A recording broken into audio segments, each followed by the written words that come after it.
Hey, I figured I owed everybody an update. I don't know if you watched one of my previous videos, but I was talking about how in March sales were horrible, like everywhere, and I was blaming quite a bit of that on the economy and uncertainty and taxes and stuff like that.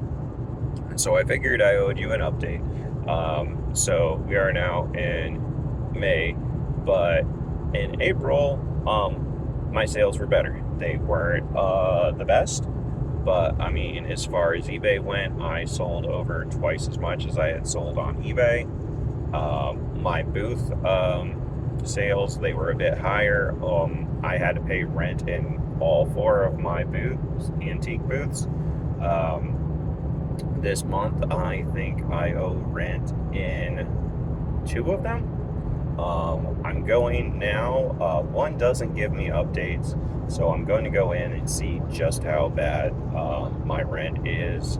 I'm expecting it's not amazing because I was in my booth a week before the month was over and I had only sold $26 worth of stuff. So unless I sold a really high ticket item, I'm guessing I'm writing a decent sized check there. One of my other booths, I owe about what I owed in March.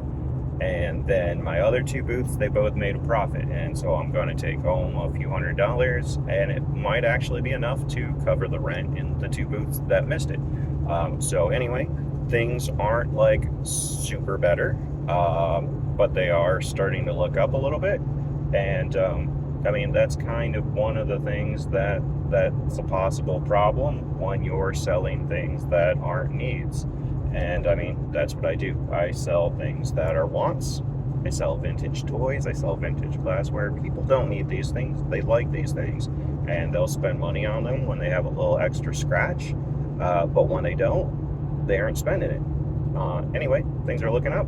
I hope they're looking up for everyone else if you're a vintage seller as well.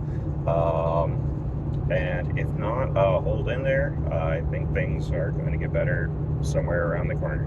Anyway, see you next time, and bye.